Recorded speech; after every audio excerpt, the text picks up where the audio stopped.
हूँ फ़र्रुख सेहल गोहिंदी।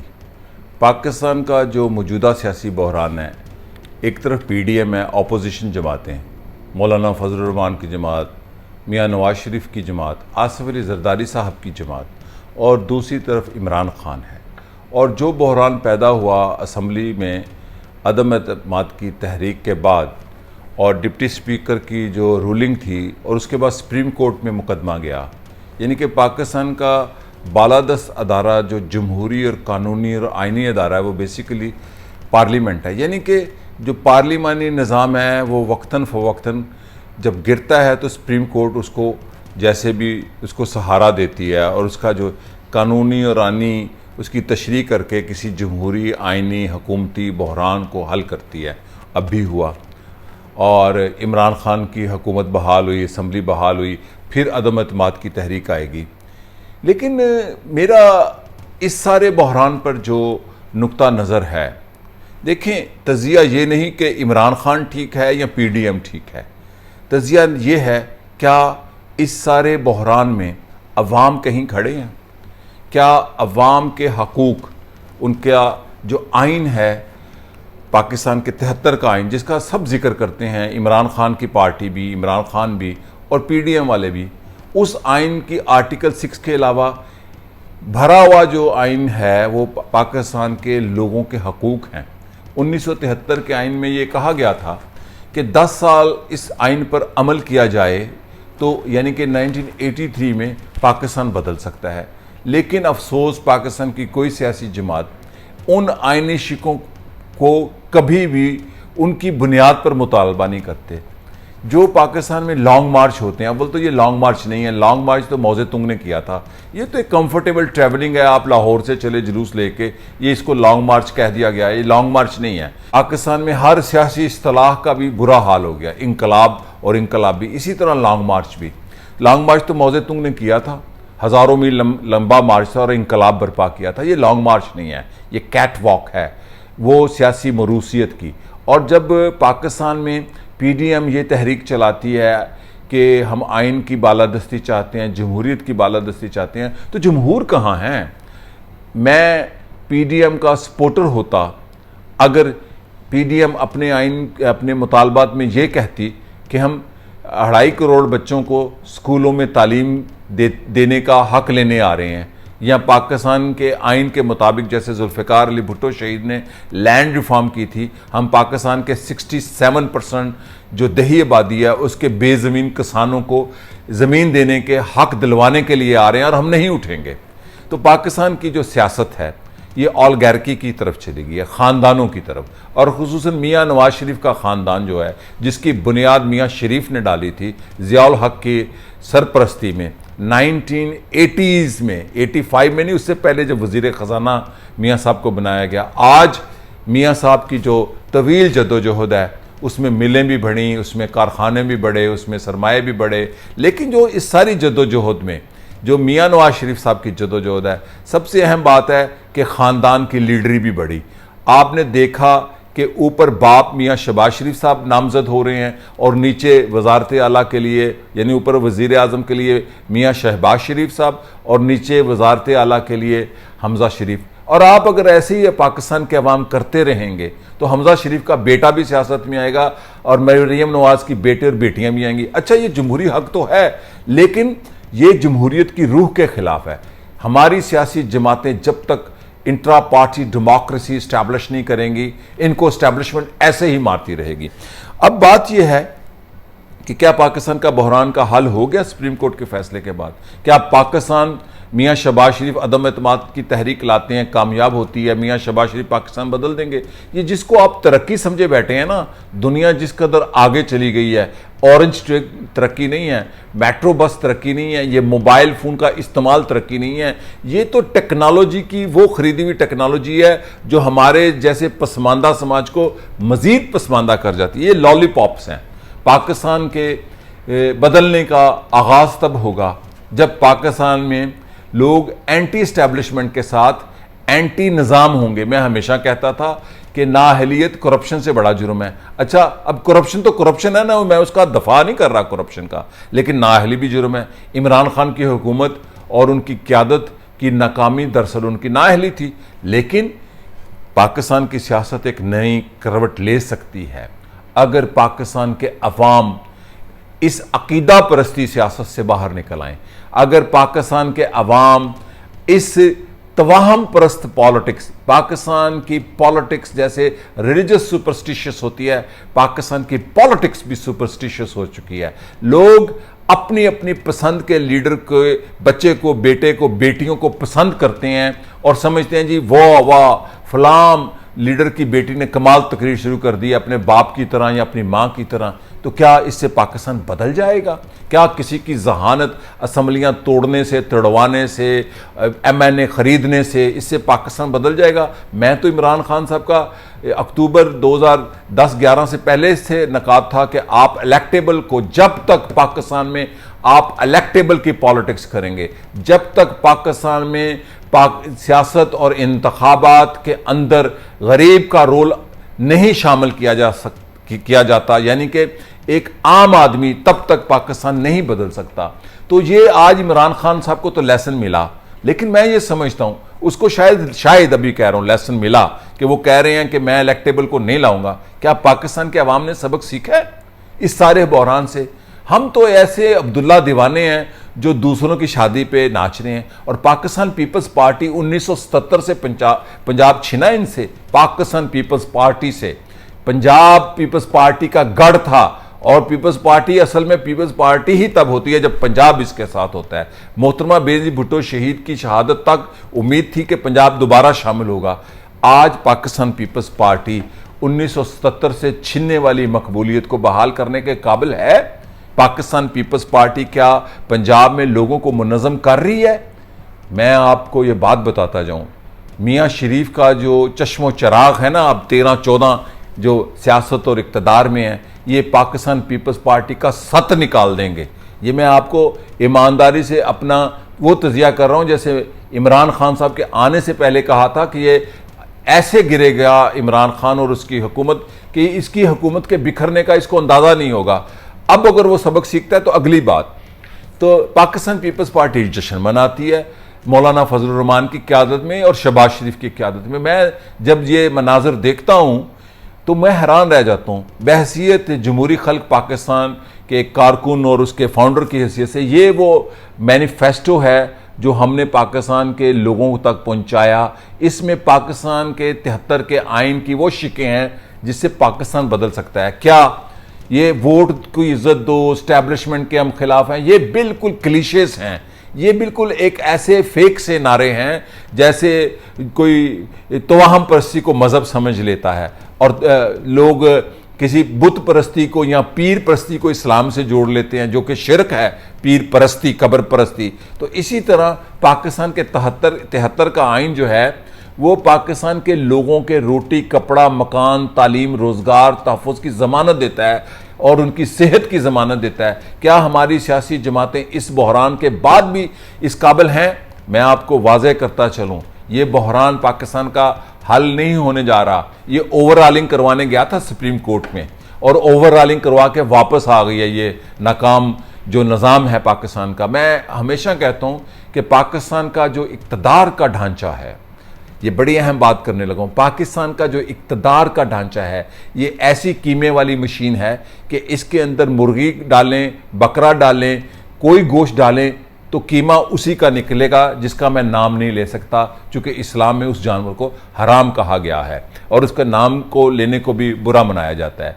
तो पाकिस्तान का इक़्तिदार का ढांचा तब जब तक तोड़ा नहीं जाता, पाकिस्तान में इन ऑलगैर्क्स को, ये ऑलगैर्क्स हैं, ये सारे बड़े बड़े लोग जो आपको एबनॉर्मल होने वाले वज़ीर आज़म नज़र आ रहे हैं और उनके साहबजादे, ये ऑलगैर्क्स हैं। इनके पाकिस्तान की ताकत है। पाकिस्तान में जो 30 करोड़ का लगाकर पाकिस्तान में जो 30 करोड़ लगाएगा वही इलेक्शन लड़ेगा, इस किस्म का निज़ाम बना दिया गया है। क्या ऐसे इलेक्शन में आम आदमी, आम बेटी, आम बहन, हमारी कोई बच्ची इलेक्शन लड़ सकती है? तो जमहूरी खल्क पाकिस्तान ने ये बीड़ा उठाया 2 साल पहले कि हम लोगों के शऊर को बुलंद करेंगे और इस फोरम को मुनज़्ज़म करेंगे कि ये है पाकिस्तान को बदलने का मैनिफेस्टो। कोई लंबा चौड़ा ये कोई एटम बम का फार्मूला नहीं है, 73 का आइन है जिसकी आर्टिकल 3 कहती है कि पाकिस्तान के हर शख्स को उसकी सलाहियत के मुताबिक उजरत दी जाए। क्या पाकिस्तान के किसान को, क्या पाकिस्तान के मजदूर को, क्या पाकिस्तान के तालिब इल्म को उसके हक दिलाने के लिए पीडीएम और हुकूमत में शामिल जो इत्तेहादी हैं हुकूमत वाले वो तैयार हैं? क्या वो ये अदा करते हैं? और ये करप्शन और स्कैंडल्स और खवातीन ये सारी डाइवर्ट करने के लिए होती हैं। ये सारी स्टोरीज, ये आप खानदानों के स्कैंडल्स पढ़ते हैं, ये बिल्कुल फ्रेंच ड्रामे की तरह ट्रेजिडी है इस कौम की। पाकिस्तानी कौम को पूरी दुनिया की फिक्र है, यूक्रेन की फिक्र है, तुर्की की बड़ी फिक्र है कि सल्तनत उस्मानिया बहाल होनी है कि नहीं होनी, और लोगों के खानदानों के जो सियासी खानदान है उनके बेटियों बेटों उनकी जमानतों की फिक्र है। अगर फिक्र नहीं है तो अपनी फिक्र नहीं है। अगर पाकिस्तान के अवाम ने जिस दिन ये तय कर लिया कि हमने अपनी फिक्र करनी है, जिस दिन कोई सियासी जमात, कोई फोरम, वो चाहे जमहूरी खल्क पाकिस्तान हो, जिस दिन उसकी आवाज़, उसकी इर्ताश फैल गई, पाकिस्तान बदल सकता है। और ये पीडीएम की हुकूमत बनने से पाकिस्तान नहीं बदलेगा। अगर इमरान खान की हुकूमत जाने से नहीं बदलता और उसकी हुकूमत आने से नहीं बदला तो पीडीएम के किसी शहबाज शरीफ साहब, मैं खुल के कहूँगा, आपके आने से पाकिस्तान नहीं बदल सकता। आप वो लोग ही नहीं हैं, आप ऑलगैर्क्स हैं, आप वो सियासी गिरोह हैं जिन्होंने पाकिस्तान की दौलत पर कब्जा किया हुआ है, पाकिस्तान के वसाइल पर कब्जा किया हुआ है। वसाइल पर कब्जा करने वाले कभी अवाम के हकूक नहीं दिया करते। मुझे कोई लीडर दिखा दें, मुझे मॉडर्न ह्यूमन हिस्ट्री में कोई लीडर दिखा दें, वो चुन लाई हो या अतातुर्क हो। मैं आपको 2 लीडरों की मिसाल दे रहा हूं। चुन लाई एक अमीर खानदान से ताल्लुक रखता था, उसने अपना सारा कुछ दे दिया। जैसे वो जालब कहते हैं ना, दिल दे दो, तो उन्होंने कहा नहीं कोई मिल दे दो। तो क्या आप अपनी मिलें देने के लिए तैयार हैं? जिन लीडरों का मैंने 2 का नाम दिया, उन्होंने कौमों की अपनी की तकदीर बदली। कैसे बदली? कि वो अपने अवाम के हकूक दिलाने के लिए निकले थे। हमारी तो सारी क़यादत, ये जो 5-6 बड़ी पार्टीज हैं, ये इनका अवामी हकूक से नारे की हद तक ताल्लुक है। कोई हंस के बोलता है, कोई गुस्से से बोलता है।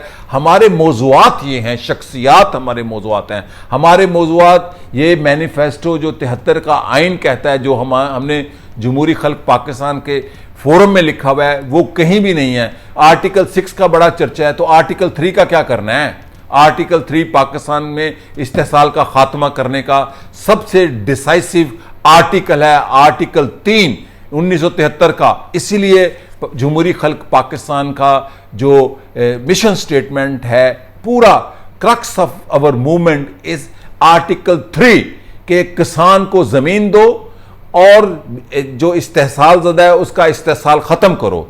और जैसे मैं हमेशा कहता हूं, और हमारे जमहूरी खल्क पाकिस्तान का नारा भी है, बेज़मीन को ज़मीन दे दो, बेतालीम को तालीम दे दो, फिर ये खुद ही बदलेंगे पाकिस्तान। तो पाकिस्तान का बहरान हल होने नहीं जा रहा, ये सुप्रीम कोर्ट से ओवरऑलिंग करवा के आया है। और ये जो बोलची आप सुनते हैं ना सारा दिन 8 से 11 बजे तक, ये सब कोई इमरान खान के धड़े में है, कोई आसिफ जरदारी साहब के धड़े में है, कोई नून के धड़े में है, कोई और अस्करी धड़े में है, कोई अमरीकी धड़े में है, कोई किसी मौलवी साहब के धड़े में है। क्या इन बोलचियों को, ये जो तजिया नगार, इनको मैं बोलची कहता हूं, क्या इन बोलचियों के मुंह से कभी आपने लफ्ज सुने हैं कि गरीब मेहनतकश अवाम का, गरीब मेहनतकश दहकान का, भट्टा मजदूर का, किसान का, जो पत्थर रोड़ी कूटता है सड़क पर, उसका हक दे दो? क्या इन बोलचियों, social media, YouTuber, mainstream media का भी मौजू है? ये सारा निज़ाम, ये सब निज़ाम के मोहरे हैं। कभी कोई बड़ा मोहरा होता है तो वो पीछे आ जाता है। अब ये तय है कि इस मोहरे को हटाकर इस मोहरे को यहां रखा जाए। इतना खेल है। आप फलां को कह देते हैं जी वो बड़ा अक्लमंद है, वो हुकूमत तोड़ने की साजिश करने का माहिर है, वो 56 से 86 कर सकता है, वो 160 से 200 कर सकता है। ये अदादो शुमार करने वाली पॉलिटिकल लीडर कभी कौमें नहीं बदलती। ये लीडर अपने इलेक्शन के रिजल्ट्स बदलते हैं, ये वो लीडर नहीं है जो कौमों की तकदीर बदलते हैं।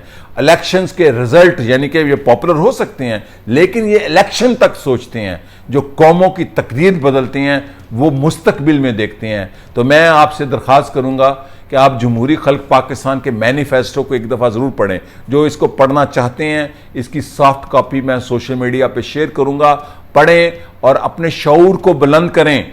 अब पाकिस्तान के अवाम जिस दिन सियासी तवाहम परस्ती से निकल आए, ये जो अकीदा बना लिया है हमने सियासत का, जो हमने जो बुत तराश लिए हैं, सियासी कद, और बुत बच्चे भी देने लगे हैं। ऐसे बुत है जो बुत आगे से बच्चे दे रहे हैं। तीसरी नस्ल आ रही है इन बुतों के बच्चों की, चौथी भी आएगी। इनकी शादियों की कहानी, शादी कितनी बड़ी थी, सही थी कि नहीं, और जस्टिफिकेशन। ये तकदीर बदलने वाली लीडरशिप नहीं है। कोई भी एक भी पॉलिटिकल पार्टी, आप सियासी अमल को तो जारी रखें, लेकिन ये तवक्को ना करें कि ये पॉलिटिकल पार्टीज जो सी हैं पाकिस्तान की तकदीर बदलने की, इनका इतना ही एजेंडा है कि तकदीर बदलते बदलते इनकी तकदीरें बदलती हैं। जमहूरी जदोजहद करते करते इनके जमहूरी बच्चे पैदा हो जाते हैं जो आपकी मेरी क़यादत के दावेदार होते हैं। ये जो कैट वॉक होती है लॉन्ग मार्च की शक्ल में, ये कैट वॉक है पॉलिटिकल लीडरशिप की। बच्चों का एक पूरा शो लगा होता है इनका। तो ये बच्चे और इनके बाप ये तकदीर बदलने वाले नहीं हैं। ये अपने ख़ानदानों की तकदीरें बदलते हैं। ख़ानदानों के अंदर लीडरशिप मुंतकिल होती है इनकी नाम नहाद जमहूरी जदोजहद से। और पाकिस्तान का बहरान ना असम्बली तोड़ने से हल हुआ, ना असम्बली बहाल करने से हल हुआ। पाकिस्तान का बहरान उस दिन हल होगा जब आप पाकिस्तान में उन लोगों की सियासत को कबूल करेंगे और अपनी अंदर से लीडरशिप बनाएंगे। हर डिस्ट्रिक्ट में, हर तहसील में, हर घर में, हर मोहल्ले में लीडरशिप। जैसे 67 में पाकिस्तान ने ऐसा इंकलाब देखा जिसको जुल्फ़िकार अली भुट्टो शहीद ने लीड किया। तो ऐसा पाकिस्तान तब बदल सकता है जब आप अपने शऊर को बुलंद करेंगे, अपनी फिक्र को सियासी तवाहम परस्ती से, सियासी अकीदा परस्ती से निकालकर खानदानों, मौरूसियत, नाम नहाद वोट को इज्जत दो, नाम नहाद एंटी एस्टैब्लिशमेंट। ये मौजे तुंग हैं मियां नवाज शरीफ, ये एंटी एस्टैब्लिशमेंट है। भाई अपने मुफादात की जंग लड़ रहे हैं, उसमें थोड़ा बहुत तो एक दो ट्रेन बना देते हैं, आप इसी में बड़े खुश हैं जी ट्रेन चल गई। और ये तो तुम्हारा हक है पाकिस्तान के लोगों, 22 करोड़ लोगों, तुम्हारा हक इन बड़े बड़े जागीरदार सरमायादार लीडरों से ज्यादा है। आप पैदा करते हैं। मुझे बताएं मियां नवाज शरीफ कितनी मिलों में जाके काम करते हैं? कोई पॉलिटिकल लीडर बता दें ये कितने कारोबार करते हैं जिसमें इनका फिजिकल इन्वॉल्वमेंट हो।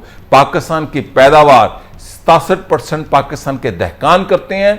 और वो रेमिटेंस जिसका बड़ा शोर है जी, रेमिटेंस आता है वो भी गल्फ के लोगों का आता है जो पाकिस्तानी पासपोर्ट पर जाकर वहां से हमें 12 से 18 अरब डॉलर भेजते हैं।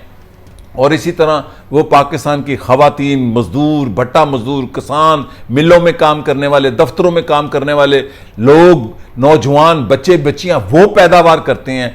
आप जरा हमजा शरीफ को कहो ना जरा लाहौर की मेट्रो बस में रोज बैठकर आया करे, लग पता जाए इसको जद्दोजहद क्या होती है। ये एयर कंडीशन बसों पर आते हैं और एयर कंडीशन बसों पर कहते हैं जी लॉन्ग मार्च है। ये मौजे तुंग हैं, ये मौजे तुंग नहीं है, ये एंटी मौजे तुंग हैं। इन लोगों ने पाकिस्तान के लोगों को ज़हनी तौर पर माऊफ करके रख दिया है। पाकिस्तान के अंदर सियासी तवाहम परस्ती, बुत परस्ती, अकीदा परस्ती पैदा कर दिया है। अकीदे कल्ट बना दिए गए हैं। और आखिरी बात, जब सियासी कल्ट बन जाएं जैसे कि पाकिस्तान में बन गए हैं, तो फिर वो लोग आते हैं जिनको आप मजहबी इंतहा पसंद कहते हैं, फिर वही पॉपुलर होंगे। क्यों? कि वो इस दुनिया में भी आपको निजात का रास्ते का ख्वाब दिखाते हैं और उस दुनिया में भी फिर लोगों को उन पर इन्हसार करना पड़ेगा। और आपने देखा कि TLP का पंजाब में कितना ज़्यादा वोट बैंक है। चूँकि जब आप सियासी अकीदा बनाते हैं तो मजहबी अकीदा बनाने वाली जो पोपाइत है, जिसका इस्लाम भी मुखालिफ है, वो लोग आएंगे। इसलिए पाकिस्तान के अवाम को जागना होगा, ये कल्ट से बाहर निकलना होगा, इलेक्टेबल से बाहर निकलना होगा, शहजादे शहजादियां, रानियां, राजे महाराजों की सियासत से बाहर निकलें। वो जैसे जुल्फ़िकार अली भुट्टो ने कहा था कि आज मैंने महाराजों की सियासत पलट दी, जागीरदारों की पॉलिटिक्स बदल दी। तो पाकिस्तान में एक नई सियासत जब तक जन्म नहीं लेती, नई सियासत मैं कह रहा हूं, तब तक पाकिस्तान नहीं बदल सकता। और ये बहरान आते रहेंगे और इनकी ओवरहालिंग करके वापस इस गाड़ी को असम्बली के अंदर भेजा जाता रहेगा। शुक्रिया और खुदा हाफिज।